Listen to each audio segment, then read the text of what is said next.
Hello to crime fiction lover readers. My name's Ann Cleeves. I'm delighted to read a little bit from my new book, The Raging Storm. The man blew into Greystone at the height of a September gale. That was how the story went, at least. Suddenly he was there, leaning against the bar of the Maiden's Prayer, face as brown as a nut, white hair so short that it must have been cut that day, laughing at one of the landlord's jokes. The rain dripped off his waterproofs and all his worldly belongings were in an oilskin bag at his feet. There was no indication as to how he'd arrived. He hadn't driven himself, there was no car. But somehow Jen Roscoe, adventurer, sailor and legend, had arrived in their midst. He told them that he'd rented one of the cottages that climbed up the bank behind the pub.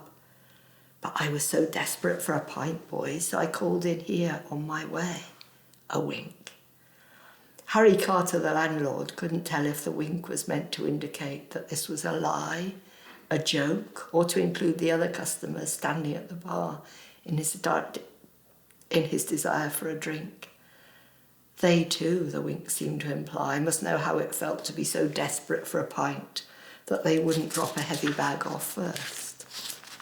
Roscoe had 2 pints of local cloudy cider. Then he slung the bag, which was big enough to hold a child, onto his back and was on his way. He was in the Maidens every night after that. There was never a specific time. He'd appear suddenly all smiles. Sometimes he'd stay at the bar, chin-wagging with Harry. Other nights he'd drift around the room, landing at a table, the playgroup mums on their regular night out, or an elderly couple playing dominoes by the fire. Like a piece of flotsam washed up by the tide. He was always friendly, always chatty, but he never really gave anything away. When anyone asked if the move to Greystone was permanent or if he was there on a holiday, planning another journey perhaps, he'd only touch the side of his nose and grin. I'm here to meet someone special. I'm expecting them any day. He never stayed for more than 2 pints and then he was off again, sometimes with a little wave to the other customers, sometimes just disappearing. So suddenly they realised he was no longer there. They all knew which cottage he'd rented. It was at the end of the terrace, right at the top of the hill, owned by Gwen Gregory, who'd grown up at Ravenscross Farm and who cleaned at the Maidens. It had the view across the village to the sea. Nobody had any need to walk past it. Beyond the single row of houses, there were only the remains of the quarry, which was the original reason for the village's existence.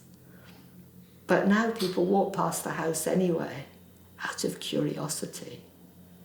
They were interested to know if Jem Roscoe's mysterious visitor had arrived yet.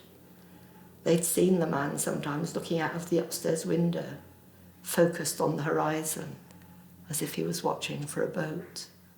Even in this stormy weather, a skilled sailor might float in and tie up at the jetty. There were 2 curved piers to shelter the narrow bay, built when stone from the quarry was carried out on big flat barges. People said that one of his madcap adventuring friends would appear, or the woman he was waiting for, because most of the villagers had convinced themselves that it would be a woman.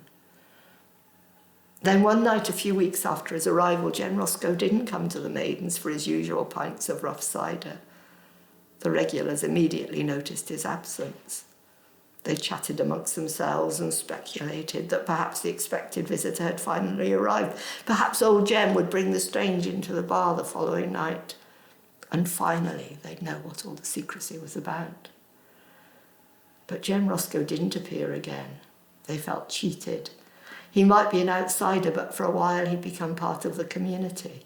He was a celebrity who'd been on television, sharing his travels, making his way up the Amazon, sailing single-handedly around the southern oceans with the world. Part of his glory had rubbed off on them, but now the excitement was over. Until the following morning, when the Coast Guard received an emergency call from a fishing boat in difficulty, sheltering from the storm in the lee of Scully Head.